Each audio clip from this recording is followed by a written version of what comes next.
Muy buenos días a todos.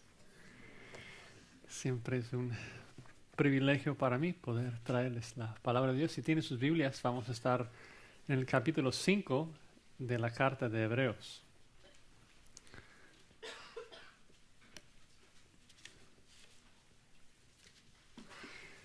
Digamos que hay un pastor ya un poco madurito y le invitan a predicar en una conferencia. Él no pide los detalles acerca del evento porque para él no es tan importante. Él va a predicar a Cristo crucificado y punto. Entonces va a la conferencia, le presentan como un fiel ministro, sube y comienza su prédica. Siendo ya un poco madurito, sus lentes le ayudan a ver sus notas, pero no puede ver tan bien a la audiencia. Y también sus oídos a lo mejor no funcionan tan bien, entonces aunque escuchan unos ruidos raros por ahí, piensan que a lo mejor es un teléfono celular, a lo mejor son sus audífonos, sigue predicando. Después de unos 15 minutos va a entrar en la parte fuerte de su argumento y sale del púlpito para hablar con un poco más de urgencia y quita sus lentes para ver a su audiencia. Y se da cuenta de que está predicando un grupo de discapacitados. Síndrome de Down, entre otras cosas. Obviamente, no va a cambiar el contenido del Evangelio, no va a cambiar el mensaje, pero regresa al púlpito y comienza a predicar de otra forma. Tal vez como si estuviera predicando a un grupo de niños. Ahora, obvio, no quiero en absoluto hablar de forma ligera a los que tienen discapacidades físicas. Pero lo que el autor de Hebreos describe en este pasaje que nos toca el día de hoy es algo mayor, en un sentido peor, porque él describe que su audiencia tenía una discapacidad espiritual. Y digo algo peor porque tiene consecuencias eternas. Dice, ya habiendo de ser maestros maduros, después de tanto tiempo, son niños todavía. Es decir, no se han desarrollado como normal. Y esto es grave, es grave. Y por lo tanto yo creo que la Biblia nos exhorta con frecuencia a través de esos términos, hablando de niños. Porque es algo que comprendemos completamente bien, ¿no? O sea, si nosotros viéramos un niño y se porta como un niño, pues es lo que se espera, ¿no? Es un niño, se trata como un niño. Pero, ¿qué tal si luego volvemos a ver a ese niño? 15, 20 años más tarde y no ha cambiado para nada. Tiene la misma estatura, no ha crecido, todavía habla igual. Nadie va a decir, ¡ay, qué hermoso! Eres igual de lindo como te vi hace 15, 20 años. No, todos reconocemos que hay un problema grave afectando el desarrollo del niño, la raíz del cual es muy seria. Incluso puede ser tan grave que le lleve a una muerte prematura. Y es igual en la esfera espiritual. Si una persona profesa ser cristiano, pero nunca crece, nunca pasa de ser niño, es decir, que nunca lleva frutos, esa persona, según el autor de Hebreos, es que no ha sido salvo todavía. Muy importante entonces ese tema del crecimiento espiritual. Y lo bueno es que aunque tal vez no exista un remedio para una discapacidad física, en esa sección de Hebreos 5 Dios nos va a dar receta, las instrucciones que necesitamos para crecer de forma adecuada en nuestro desarrollo espiritual. Ningún cristiano tiene que vivir una vida estancada. Como cristianos, Dios nos ha dado a través de su espíritu todo lo que necesitamos para crecer, para ser transformados hacia la imagen de Cristo Jesús. De hecho, como ya mencioné, eso es lo que demuestra que somos cristianos. Cada cristiano crece. Dicho de forma negativa, no existe cristianos que no crecen, ¿no? Entonces, llegando al final de este año, yo pensé, qué precioso que Dios nos da un pasaje así. No sé ustedes, pero cuando llegamos al fin de año, yo creo que es un tiempo de reflexión para muchos de nosotros, ¿no?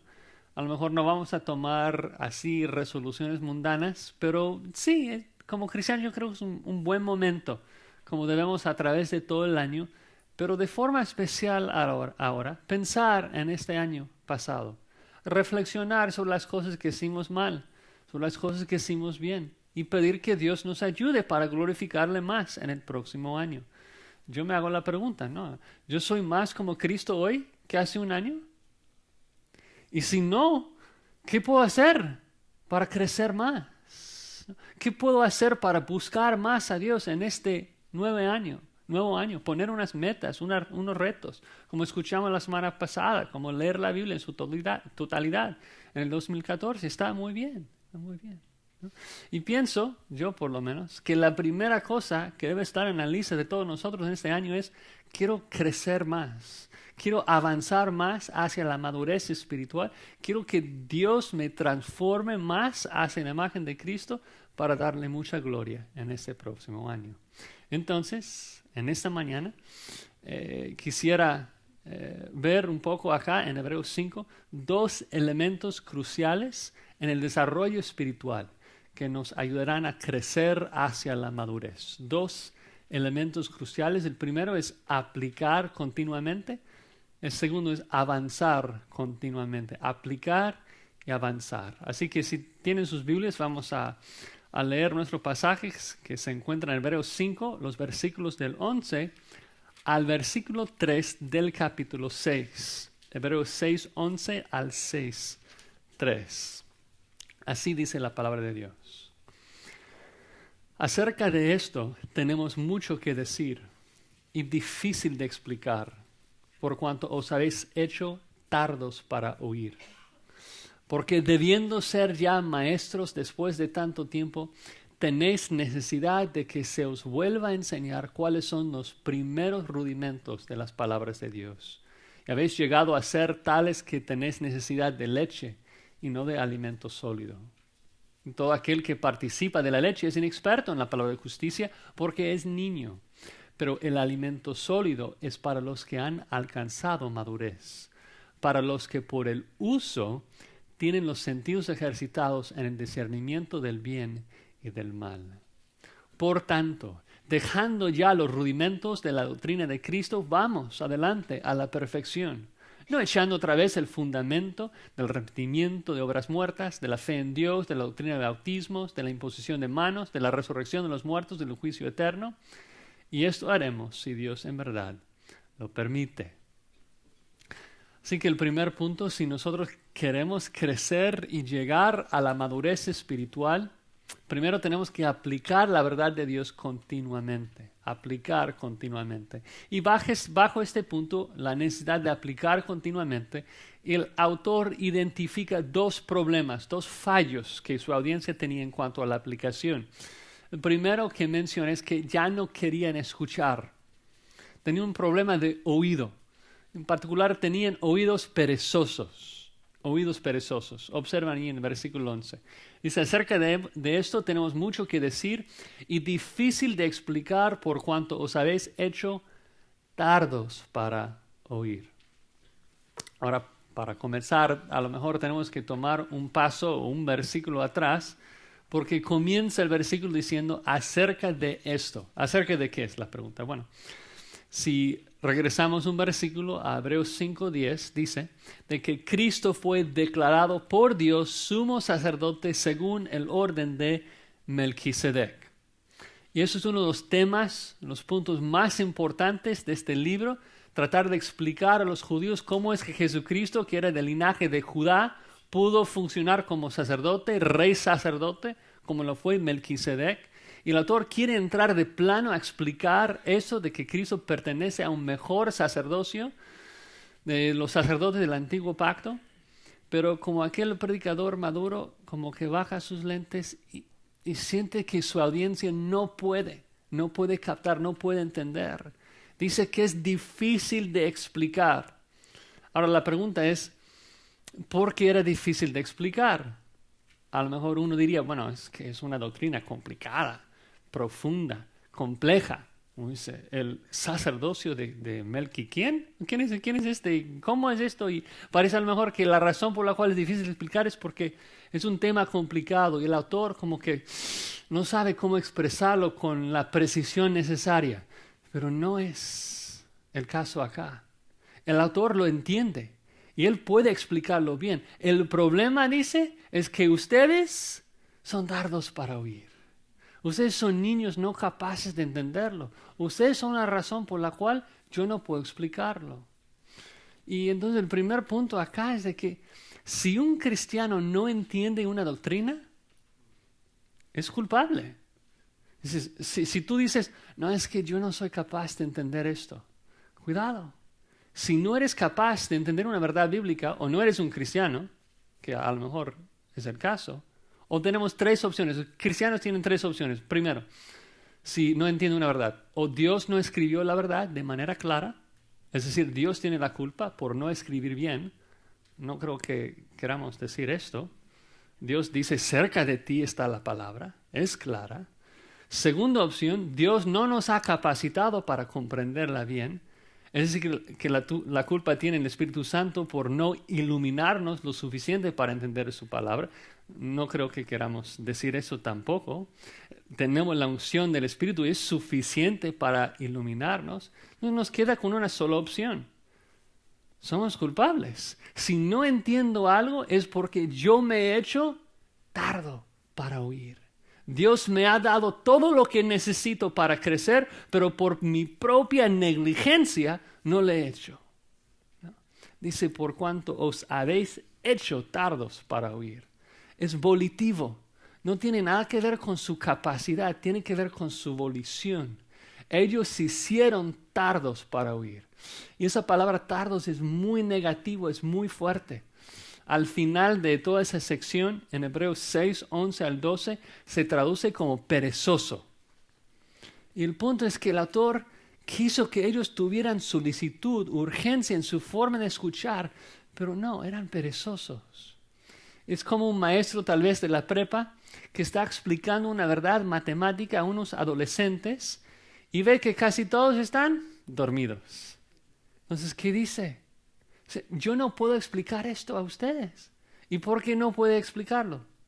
Porque observa que sus alumnos no quieren aprender. Dice, yo lo puedo ver. Yo puedo ver en su actitud frente a la enseñanza. Su actitud me demuestra que no podré explicar esto. Entonces, antes de explicarlo, ¿qué hace el maestro? Les da un regañazo. Les sacude un poco para despertarlos, ¿no? Entonces es un poco de lo que el autor de Hebreos hace acá en el capítulo 6. Él nos va a hablar del Melquisedec, lo hace en el capítulo 7. Pero antes de hacer esto, en el capítulo 6, hay una exhortación fuerte. Dice, resumiendo la exhortación, si ustedes no me escuchan, aplicando de forma constante lo que digo, y ustedes no avanzan hacia la perfección, es porque jamás han sido salvos y su fin es el ser quemado. Versículo 8. Ahora tiene nuestra atención. Debemos prestar atención. Es como el alumno ahí en la prueba que dice, oye, profe, perdón, ¿puede repetirlo de nuevo? No alcancé a apuntarlo. ¿No? Muy importante, muy importante. Entonces, el primer requisito para crecer tiene que ver con la forma que escuchamos. Si somos perezosos para oír la palabra, no vamos a crecer. Debemos escuchar con la expectativa de aprender y de obedecer. Y a lo mejor uno pensaría que eso es algo que pastores inventan nada más porque quieren que su audiencia le preste más importancia o de atención, pero no es así. Es algo que la Biblia misma enseña, de que el que es perezoso para oír es el que no podrá entender. Van mano a mano, ¿no? Si no queremos obedecer a Dios, Él no nos va a dar la iluminación necesaria para entender y obedecer su palabra. El entendimiento verdadero viene de Él. Hay que buscarlo entonces con todo corazón. Entonces el pastor exhorta a su audiencia a prestar más atención. ¿Por qué? Porque sabe que el crecimiento de ellos depende de la forma que escuchan. Ahora debo también aclarar de que en la primera para la primera audiencia acá en el primer siglo, ellos únicamente escucharon la palabra de Dios, ¿dónde? En la iglesia, no tenían Biblias en sus casas. Entonces era de suma importancia escuchar con mucha solicitud. Pero ahora para nosotros, cuando pensamos en cómo aplicar este principio, debemos entender entonces que esto aplica siempre que la Biblia se lee. Es decir, eso aplica no solo cuando escuchamos un sermón los domingos, sino también en nuestros tiempos de estudio en la casa. Cuando yo leo la Biblia en mi cuarto, no debo ser tardo para oír lo que Dios tiene para mí. No debo ser perezoso en mi forma de leer. Es tan fácil, ¿no? No sé si ustedes son igual que yo, pero es tan fácil. Comienzas a leer y luego apagas la mente. Y estás allí en autopiloto y estás leyendo y leyendo. Y luego, ¿qué leí? Tienes que regresar. No debemos ser así. No debemos leer con oídos perezosos. Eso no agrada a Dios. Esto guía hacia un alto en nuestro crecimiento espiritual. Debemos leer con solicitud, con urgencia, con ganas de aprender y de obedecer lo que Dios dice. El autor continúa ahí en el versículo 12, Hebreos 5:12. Dice, porque debiendo ser ya maestros después de tanto tiempo, tenéis necesidad de que se os vuelva a enseñar cuáles son los primeros rudimentos de las palabras de Dios. La idea acá es que tienen que repetir fundamentos de la fe y tienen 15 años en la iglesia. Deben estar ya dando la clase, no tomándola de nuevo, ¿no? Debiendo de ser ya maestros, dice. Ahora, algunos piensan que está diciendo que todos debían ya ser pastores. Esto no es bíblico, no todos tienen ese llamado. Pero la pregunta es, ¿todo cristiano debe enseñar la Biblia en cierta capacidad? Sí, Colosenses 3:16 dice, la palabra de Cristo more en abundancia en vosotros, enseñándoos los unos a los otros, ¿no? Debían ser maduros ya, con la habilidad de explicar la Biblia. Pero lejos de poder explicarla, tenían que aprenderla de nuevo. Ahora, cuando dice después de tanto tiempo, a lo mejor uno se pregunta, pero ¿de cuánto tiempo estamos hablando? ¿Cuánto tiempo tenían en Cristo?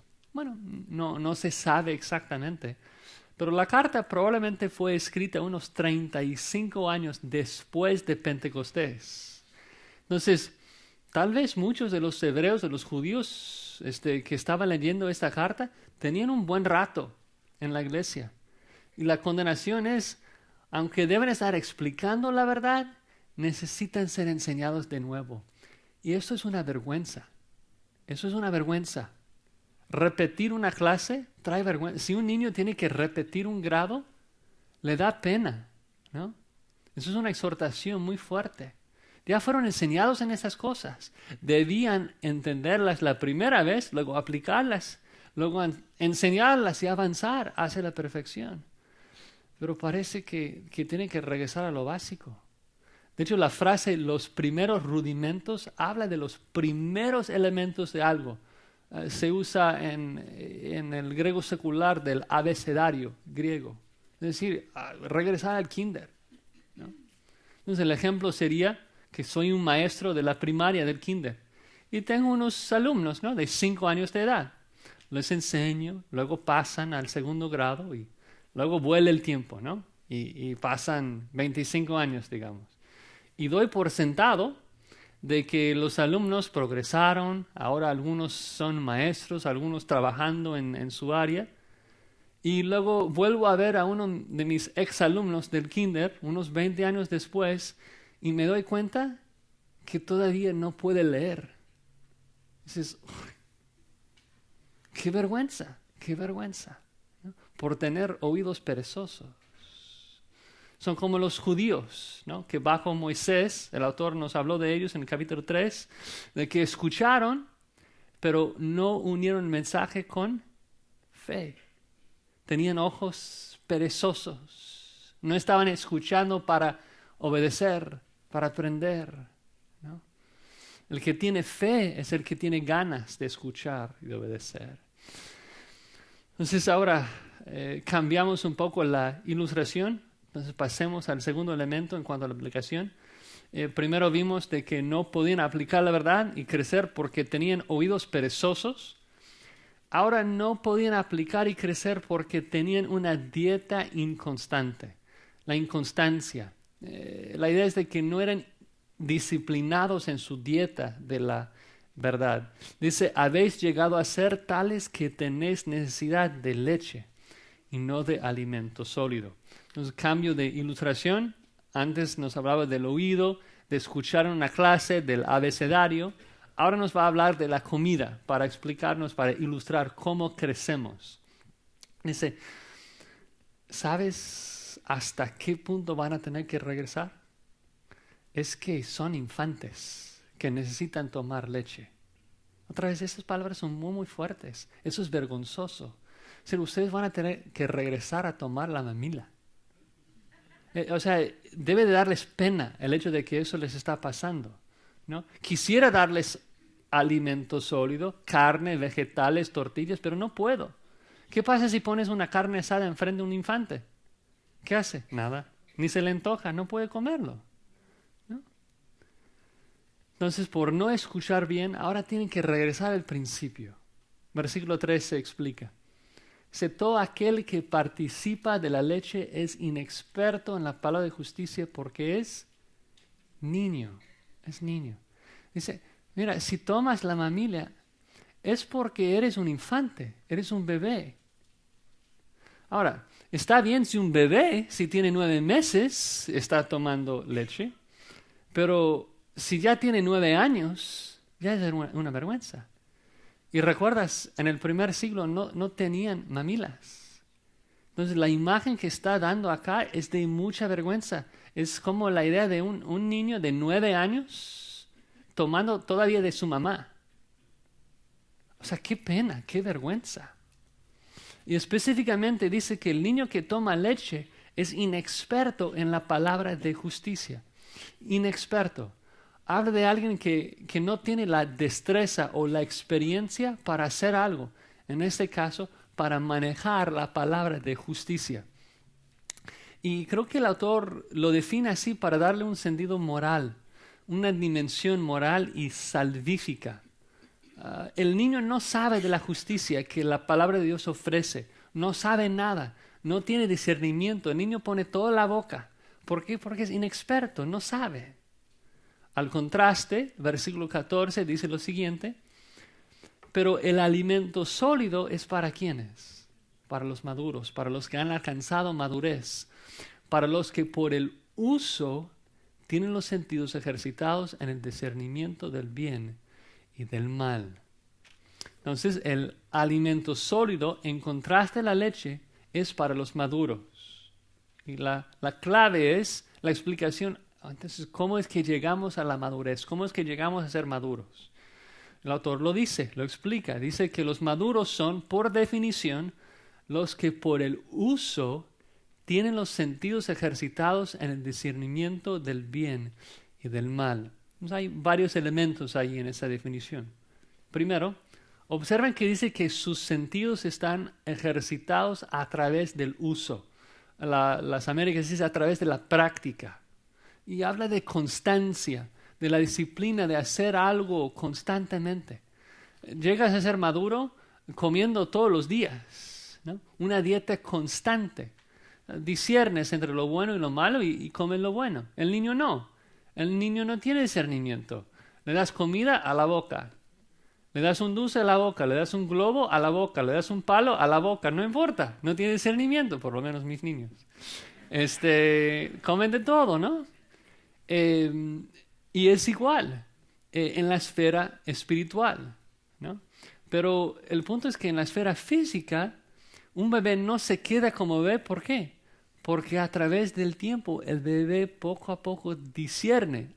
Eso sabe bien, eso sabe mal. Eso se puede comer, esto no, ¿no? Entonces, a través del tiempo madura. Ya no todo a la boca. Y transfiriendo esa idea a la esfera espiritual, es que cuando uno está constantemente atento a lo que agrada a Dios, entonces avanza en su discernimiento entre el bien y el mal. Y el uso, la obediencia a Dios, ¿no? Creo que muchas veces pensamos que uno podría, por ejemplo, no leer su Biblia sino una vez a la semana y todavía crecer. Pero basándonos en esa ilustración, el punto es que no. ¿Tú crees que vas a crecer si comes una vez a la semana? No. Su estómago ni siquiera lo tolera, ¿no? Esa luz es para mantenerles despiertos. No sé si se dieron cuenta. Pero no va a crecer bien si solamente comes una vez a la semana. Creces a través del uso continuo, a través del hábito, un ejercicio continuo. Nos habla de la disciplina de alimentarnos continuamente. Y yo creo que a lo mejor una de las mejores ilustraciones de esto, de que no somos disciplinados, no estoy predicando a ustedes, estoy predicando a nosotros. Una ilustración de esto es, si nos preguntamos, ¿cuándo de nosotros, en diciembre de 2012, dijimos, este año vamos a leer la Biblia en su totalidad? ¿Y cuántos de nosotros estamos ya terminando con Apocalipsis hoy, como nos habló el hermano? Muchos de nosotros ni siquiera leemos todo el Nuevo Testamento, que sería máximo 4 minutos diarios. Es decir, ilustra lo indisciplinados que somos, ¿no? En nuestro crecimiento espiritual, la falta de constancia. Jamás llegaremos a la madurez si comemos a veces, ¿no? Que ese día no, ese día tal vez un poco, ese día mi versículo, el otro día un poco. No, debemos tener una dieta constante de alimento sólido. El otro elemento que abarca ese versículo es el hecho de la aplicación. No, yo creo que muchas veces pensamos que uno podría aprender y aprender y aprender y seguir aprendiendo sin aplicar lo que está aprendiendo, y no es así. Uno jamás llegaría a la madurez espiritual así. No dice que por el oír uno llega a la madurez, sino por el uso, por la práctica, discerniendo entre el bien y el mal. Yo creo que la mejor ilustración de esto es de un médico, ¿no? Porque muchas veces pensamos que en la esfera cristiana espiritual es como así, de que hay un doctor. El doctor estudia años y años y años y años sin aplicar lo que está aprendiendo. Aprende de la biología, de muchos temas, y luego, después de aprender todo, comienza a practicar, comienza a aplicar lo que aprendió y tratar a los pacientes. Y pensamos que a lo mejor es igual en la esfera cristiana. De que, bueno, voy a aprender del arrepentimiento, voy a aprender de la fe y del bautismo y todo esto. Y luego tal vez en unos años, después de aprender más, me bautizo. Es decir, sigo aprendiendo y luego lo voy a aplicar. Mentira, mentira, no podrás. No podrás aprender bíblicamente si no aplicas lo que Dios te está enseñando hoy. Vas a tener que repetir, vas a reprobar. Si tú escuchas la enseñanza que damos, nada más es una ilustración, pero escuchas la enseñanza bíblica de que cada creyente debe bautizarse y luego no llenas la aplicación para tomar la clase y ser bautizado, estás demostrando que no aprendiste la lección. El bautismo tiene que ver con ¿qué? Con la obediencia a Cristo. Y si no lo haces, demuestras que no aprendiste la lección. Jamás podrás avanzar y edificar sobre lo básico si no obedeces. Es parte del aprendizaje bíblico. Entonces, en resumen, la audiencia original no crecía. Y no crecía porque no estaba aplicando las verdades de Dios con constancia. No eran disciplinados en la aplicación, haciéndolo constantemente. Y las dos áreas que marcó era, uno, de que eran perezosos en el oír, inconstantes en su uso. No escucharon con atención y no comían con constancia. Así que nosotros pensamos un poco en la aplicación. Si queremos aprender de verdad la lección, debemos escuchar con atención, debemos aprender con constancia. Obvio, el verdadero aprendizaje está conectado a la obediencia, ¿no? Ahora el punto 2, entonces. Si queremos llegar a la madurez espiritual, debemos avanzar continuamente. El primer punto fue el de aplicar constantemente. Ahora también el hecho de avanzar constantemente. Debemos tener un hambre insaciable de la verdad. Nunca debemos estar satisfechos con lo que somos. Debemos siempre tener el anhelo de avanzar y avanzar más hacia la imagen de Cristo. Nunca debemos estar cómodos con nuestro nivel de santificación. sino siempre querer y anhelar ser transformado más. Siempre buscar cómo puedo ser más conformado hacia la imagen de Jesucristo. Entonces, capítulo 6, versículo 1, hay de avanzar continuamente. Dice, por tanto, dejando ya los rudimentos de la doctrina de Cristo, vamos adelante a la perfección. Dice, por tanto, es decir, si solo maduramos cuando ejercitamos nuestros sentidos con el uso, pues vámonos, hay que hacerlo. Y es un poco interesante, pero se acaba de regañar a su audiencia. Acaba de decir a su audiencia, es que tienen que empezar de nuevo, tienen que empezar de ceros, necesitan leche. Pero luego dice, pero ¿sabes qué? Hay que avanzar, no puedes tomar leche toda su vida. Hay que dejar ya los rudimentos e ir hacia la perfección. Si queremos llegar al punto de poder digerir el alimento sólido y madurar, pues hay que avanzar. Tenemos que dejar la leche, por decirlo así. Entonces, dice, de un lado, me parece que necesitas leche todavía, pero de todas formas es que necesitan madurarse. Entonces, por lo menos unas papas, o sea, introducir un poco del alimento sólido a la dieta. Tenemos que avanzar, ¿no? Tenemos que avanzar hacia la perfección. Ahora, la palabra allí, dejar, es muy fuerte. A veces se traduce como abandonar. Pero quisiera aclarar algo antes de llegar a la frase. Porque la leche en sí no es algo mala, ¿no? Es necesario para infantes. Es un buen fundamento. Pero el punto es esto de que el autor no está diciendo, repito, el autor no está diciendo que ya no debemos pensar en las cosas básicas de la fe cristiana como el arrepentimiento, la fe, el evangelio, que son cosas básicas para niños. Ya no pensamos en el evangelio. No. Está diciendo que debemos avanzar en nuestro entendimiento y edificar sobre estas cosas. Entonces, cuando dice, dejando ya los rudimentos de la doctrina de Cristo, que debían dejar el abecedario, el punto no es, ya olviden sus letras. No, o sea, uno no va a olvidar el abecedario, pero tiene que avanzar en su entendimiento, de usarlo para edificar y aprender más. Debían usar lo que aprendieron y avanzar en su aprendizaje. Esto es muy importante porque luego cuando define lo que es, o sea, la base, los rudimentos de la doctrina de Cristo, lo define como arrepentimiento, la fe, la resurrección, el juicio. Entonces no puede estar diciendo, ya deja de pensar en la resurrección, eso es para infantes, eso es para niños. No puede estar diciendo esto, pero sí madurar en nuestro entendimiento de la resurrección, añadir, agregar más a lo que sabes, aplicando, obedeciendo y viviendo más a la luz de que un día seremos todos resucitados. Otro ejemplo podría ser el Evangelio, ¿no? Obvio, jamás debemos parar de pensar en el Evangelio. Pero tampoco debemos estar estancados y solo pensar en lo mismo y no avanzar. Debemos estar buscando y descubriendo nuevas facetas de la belleza del Evangelio constantemente y no siempre ver lo mismo.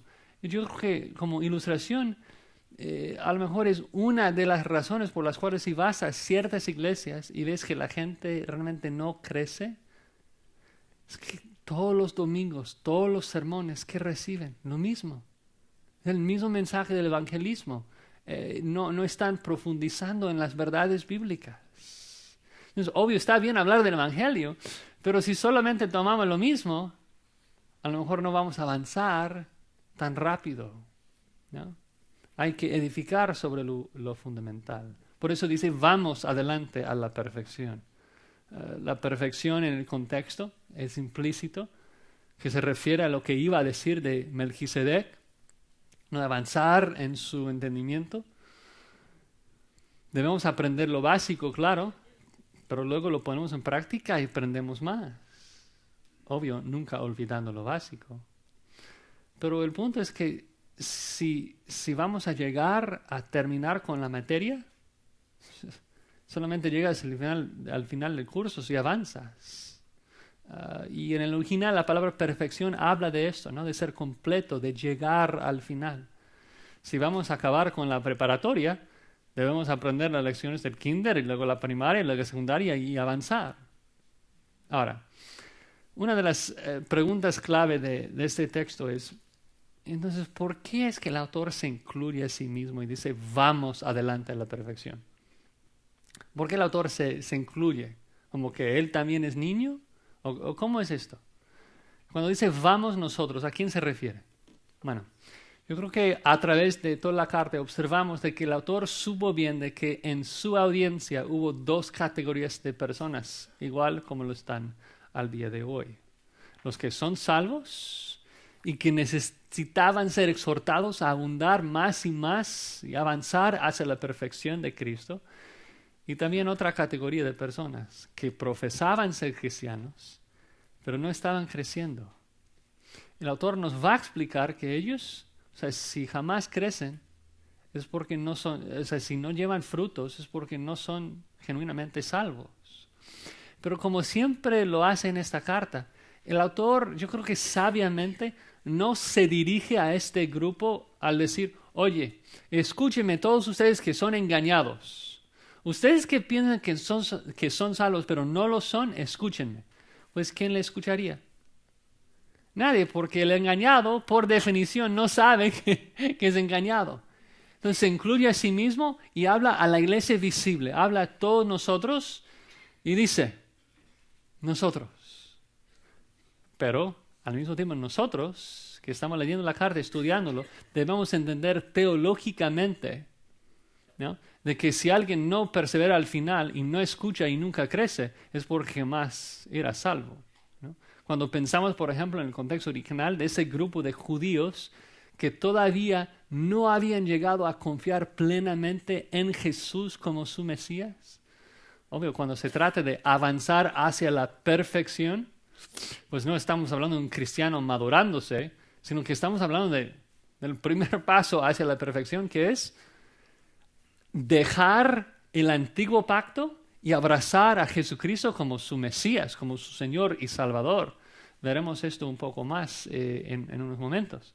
Pero mi punto es que creo que el autor dice nosotros y no divide mucho a su audiencia en grupos, porque en un sentido lo que todos necesitamos hacer es lo mismo. Necesitamos perseverar avanzando en Cristo.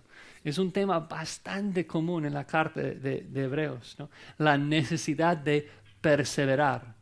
El que no persevera, pues demuestra que Dios no está preservándolo. Es decir, no era un hijo de Dios. En otras palabras, ya que la Biblia es bastante clara de que Dios siempre preserva a sus hijos, somos bien instruidos en esto, la salvación no se pierda, Dios siempre preserva a sus hijos. Entonces, si alguien no llega al final, ¿qué significa? Que Dios no lo estaba preservando, ¿no? Significa que no era salvo. Entonces, es muy urgente para esa persona, muy urgente, que no estaba creciendo, que tomara un paso atrás para examinarse a sí mismo y ver su necesidad de dejar el antiguo pacto y abrazar a Cristo, a Jesús como su Mesías, como su Señor y Salvador. Bueno, regresando al versículo 1, define un poco de lo que tiene en mente con el abecedario, con los rudimentos de la doctrina de Cristo. En lista 6 cosas, dice lo siguiente: no echando otra vez el fundamento del arrepentimiento de obras muertas, de la fe en Dios, de la doctrina de bautismos, de la imposición de manos, de la resurrección de los muertos y del juicio eterno. No echando otra vez el fundamento. Es decir, claro que hay que poner el fundamento, pero luego edifica sobre el fundamento. No vale estar siempre trabajando en el fundamento, no tiene sentido. Y el fundamento de la doctrina de Cristo, según Dios, tiene que ver con esas 6 cosas. Ahora, no es una lista exhaustiva, es una lista representativa para el primer siglo: arrepentimiento, fe, bautismos, imposición de manos, resurrección y el juicio. Entonces, quiero ver las 6 cosas rápidamente, verlos individualmente y luego pensar en la lista como un todo. Primero, arrepentimiento de obras muertas.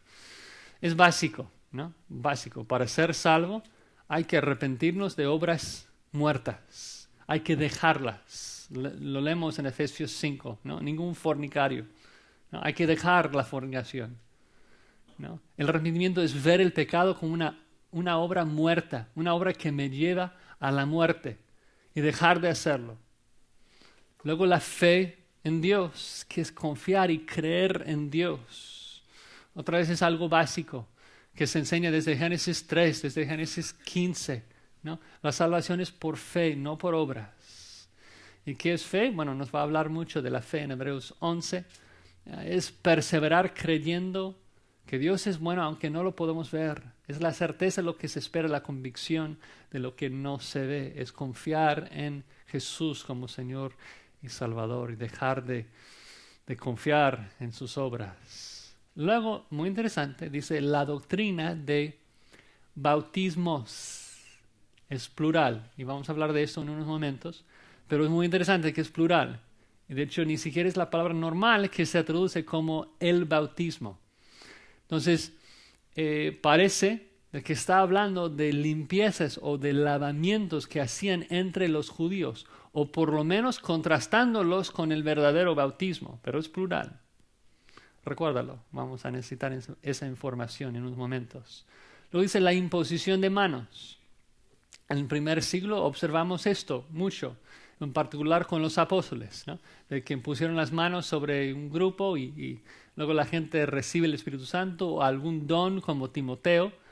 Ellos vivían en el primer siglo, los apóstoles estaban todavía trabajando, entonces todo eso seguía en pie en aquel tiempo.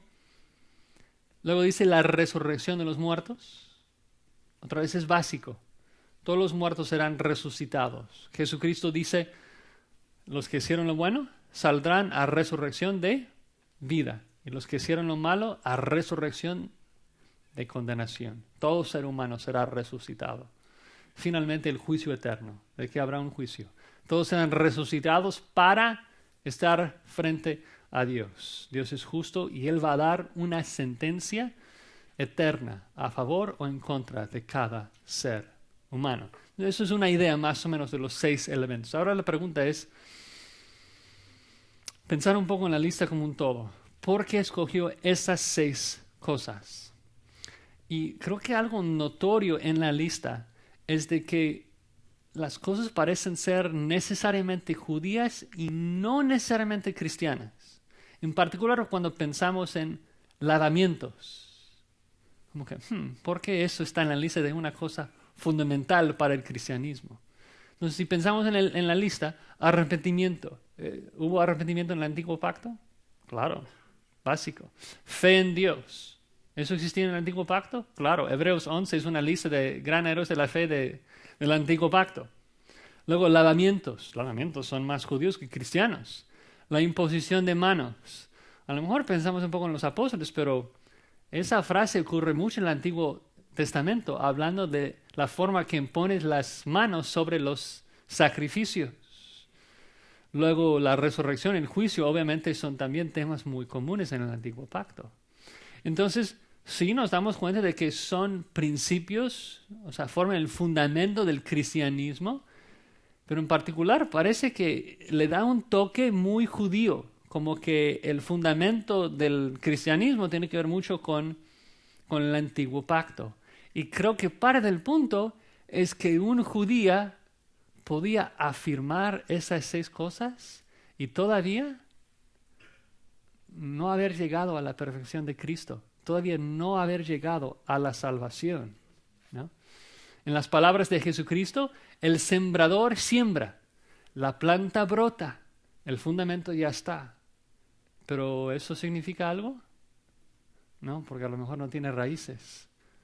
Vas a saber cuando sale el sol. Luego veremos si se quema o si produce frutos, ¿no? Y eso es algo que el autor hace a menudo de describir a una persona con palabras como que casi idénticas a una persona genuinamente salva, pero como al borde. Porque así es alguna gente que viene a la iglesia y da la apariencia a lo mejor al inicio de que llegaron a la fe, llegaron a la salvación, pero luego si se apartan es porque no eran. De hecho, si continuamos en el capítulo 6, Hebreos 6, llegando al versículo 4, escuchen bien la descripción acá que el autor da de un apóstata. Dice, porque es imposible que los que una vez fueron iluminados y gustaron del don celestial y fueron hechos partícipes del Espíritu Santo y asimismo gustaron de la buena palabra de Dios y los poderes del siglo venidero y recayeron, sean otra vez renovados para arrepentimiento. O sea, es un iluminado, gusta del don, participa del Espíritu, pero si luego regresa al mundo, dice no podrá ser salvo. Y muchos dicen, ajá, ahí está, la salvación se pierde entonces. No, es que no le dieron bien. Es que la descripción es de una persona que casi llegó. Fue iluminado, participó de las bendiciones de la iglesia, pero ¿dice que fue salvo? ¿Dice que fue justificado? No. Al contrario, entonces el autor a propósito describe a la persona así, casi idéntica a una conversión auténtica, para mostrarnos que uno se puede engañar. Muchos llegan cerca, pero si no perseveran, entonces no eran. Porque Dios siempre preserva a sus hijos. Él es fiel para perfeccionarnos. Como dice Juan, si salieron de nosotros, ¿por qué salieron? Porque no eran. Entonces el punto es que si alguien no crece para nada y luego sale de la iglesia, no es de que era salvo y luego perdió su salvación. Imposible. Entonces está demostrando la importancia de avanzar. Si te quedas en las cosas fundamentales y básicas del cristianismo, pero nunca avanzas y nunca creces, el autor dice algo terrible. Es porque no has sido salvo todavía. Y no es tan fácil como los arminianos dicen. Dice, bueno, pierdes la salvación, luego lo encuentras. Luego lo pierdes, luego la encuentras. No es una obra humana tan fácil de perder y de ganar. Es una obra divina. Y si estás en la iglesia años y años y años y todavía no has sido salvo, hay que hacerlo hoy. No, mañana, ¿quién sabe lo que puede pasar? ¿No? Entonces, parece que el autor no está regañando fuerte a su audiencia a perseverar, a mostrar solicitud. Pero ¿con qué motivo? Interesante. Porque el autor parece que estaba convencido de que la mayoría de su audiencia era salva. Solo que quiso como despertarlos, exhortarles fuertemente para que avanzaran más y que demostraran que el Espíritu Santo estaba obrando en ellos. De hecho, si seguimos leyendo y llegamos al final de nuestra sección, en el versículo 9, Hebreos 6:9, que cierra el argumento un poco, nos da el motivo de la exhortación, dice lo siguiente, Hebreos 6:9. Pero en cuanto a vosotros, oh amados, estamos persuadidos de cosas mejores y que pertenecen a la salvación, aunque hablamos así. Porque Dios no es injusto para olvidar vuestra obra y el trabajo de amor que habéis mostrado hacia su nombre, habiendo servido a los santos y sirviéndoles aún. Pero ¿por qué estaba regañándonos tanto? El 11. Pero deseamos que cada uno de vosotros muestre la misma solicitud hasta el fin, para plena certeza de la esperanza, a fin de que no os hagáis tardos, la misma palabra, no os hagáis perezosos, sino imitadores de aquellos que por la fe y la paciencia heredan las promesas. Dice, yo quiero que ustedes tengan certeza de su esperanza, de la seguridad de su salvación. Por eso te estoy regañando. ¿No? Porque quiero que no se hagan perezosos, quiero que avancen hacia la perfección, probando que el Espíritu Santo está trabajando en ustedes. Eso es lo que nos llena de certeza cuando avanzamos hacia la perfección. Y observen que dice que está persuadido que lo iban a hacer. ¿Por qué? Porque la salvación es una obra humana que ellos tenían que perseverar. No, versículo 10. Estaba persuadido, ¿por qué? Porque Dios es fiel. La seguridad de nuestra salvación está en sus manos, ¿no? Él siempre preserva a sus hijos. Pero nosotros tenemos que perseverar al final, en particular del sermón. Entonces, versículo 3, Hebreos 6:3, dice, y esto haremos si Dios en verdad lo permite. Ahora, ¿a qué se refiere con eso? Esto haremos. ¿Qué haremos? Bueno, tal vez yo les perdí explicando un poco esas 6 cosas, pero si tomamos un paso atrás y analizamos la oración otra vez, eso es lo que el autor dijo. Dejando ya los rudimentos, vamos adelante a la perfección. Luego define los rudimentos y dice, esto haremos. Bueno, ¿qué haremos? Vamos adelante a la perfección y esto haremos, si Dios en verdad lo permite. Entonces la idea es de que vamos a ir adelante, vamos a ir hacia la perfección. Es decir, juntos yo les voy a hablar de Melquisedec y vamos a avanzar. Ustedes van a aprender, vamos a llegar al fin. Y creo que esta interpretación se comprueba cuando continuamos leyendo. ¿Por qué? Porque tan pronto termina con el regaño del capítulo 6, la primera cosa que dice en el 7, sin una introducción, es simplemente, ok, Melquisedec. Es decir, que siempre tenía en su mente el hecho de que iba a regañar y luego volver a hablarnos de Melquisedec, ¿no? Primero tenía que despertarnos un poco para que aprendiéramos, pero su deseo siempre era el de avanzar. Siempre tenía la intención de hablar del Melquisedec. Pero lo que me encanta es la forma que lo dice. Dice, si Dios en verdad lo permite, ¿no? Porque demuestra su dependencia en todo. Tenía en su mente hacerlo y pronto, pero no presume en la gracia de Dios. Y me encanta pensarlo así. El autor está escribiendo el capítulo 6 y dice, si Dios lo permite, vamos a llegar al capítulo 7. Muchas veces cuando usamos esa frase, si Dios lo permite, o primeramente Dios, cosas así, es como para cosas muy lejanas en el futuro, como que si Dios lo permite, un día seré doctor, si Dios permite, en 10 años haré esto o el otro. No, el autor, si Dios lo permite, en 1 minuto tendrás vida, ¿no? Si Dios lo permite, acabaré con esa oración escribiendo, ¿no? El maduro en la fe piensa así. ¿Por qué? Porque con la disciplina ha entrenado su mente a orar sin cesar, a siempre depender de Dios en todo. Entonces, él ilustra aún con la forma en que escribe su madurez, ¿no? De depender de Dios en todo. Bueno, para mi conclusión, quisiera resumir un poco el sermón tocando un tema que es la soberanía de Dios en nuestra santificación. Y dices, oye, pero estamos en Hebreos 5, Josías, ¿por qué vamos a hablar de la soberanía de Dios en nuestra santificación?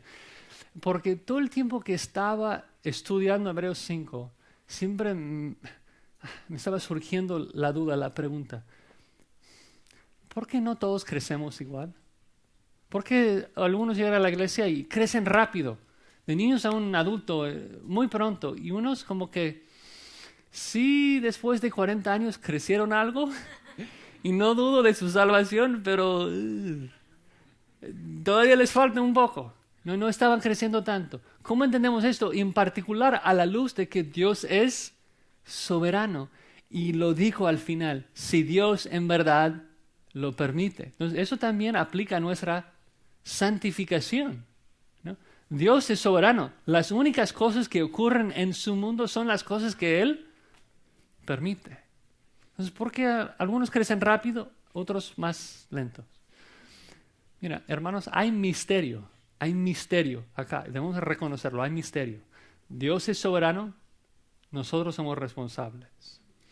Pero creo que algo que nos puede ayudar un poco a hablar y pensar de esto es pensar en la pregunta, porque es paralelo, ¿por qué Dios no, o mejor, por qué no todos son salvos? O sea, la pregunta que queremos contestar es ¿por qué no todos crecen igual? Pero paralelo a esto es ¿por qué no todos son salvos? Ahora, si intentamos contestar la pregunta ¿por qué no todos son salvos? De un lado podemos decir, bueno, no todos son salvos porque Dios no escogió a todos, ¿no? Y esto es cierto, Dios es soberano, ¿no? Antes de la fundación del mundo, Él escogió. Y no escogió a todos, entonces por eso no todos son salvos. Pero del otro lado, ¿qué podemos decir? No todos son salvos, ¿por qué? Porque no todos creen. No todos creen. Si alguien no se arrepienta y cree en Jesucristo como su Señor y Salvador, si no cree que vino a esta tierra para vivir la vida perfecta que no pudimos vivir y que murió la muerte que merecemos y que Dios le levantó entre los muertos para darnos esperanza, no puede ser salvo. Entonces, eso también es cierto. Dios es soberano, Él escoge, el hombre es responsable. Ahora, la clave. Si alguien no llega al cielo, ¿quién tiene la culpa? ¿Dios o el hombre que rechazó? El hombre que rechazó. De hecho, otra ilustración es la esfera física, ¿no? Y creo que por eso la ilustración de la leche sirvió tan bien, ¿no? Si uno dice, ok, entiendo la soberanía de Dios. Antes de la fundación del mundo, Dios determinó el día que yo iba a morir. Lo escribió en su libro. ¿Eso es cierto? Sí. Da paz. Amén. Creemos en la soberanía de Dios. Pero si tú dices, ok, entonces ya está determinado, no importa lo que yo hago, y luego no comes y no bebes agua, no bebes nada, te puedo garantizar que Dios ha determinado de que vas a morir dentro de una semana. ¿Por qué? Porque tienes la responsabilidad. Dios no te va a poner comida en la boca. Dios es soberano, pero tú eres responsable para hacerlo. Entonces, si nos preguntamos, ¿por qué no creces tan rápido como quisieras? Podemos decir, de un lado, porque Dios así lo ha determinado. Él es soberano. Él da el querer como el hacer para su gloria, por su buena voluntad. Pero al mismo tiempo podemos decir, no creces porque no comes, ¿no? Tú tienes la responsabilidad de alimentarse espiritualmente. Dices, ¿pero qué de la soberanía de Dios? Bueno, esa es la parte buena. Si comes bien y creces, es porque Dios te hizo crecer y de Él es toda la gloria.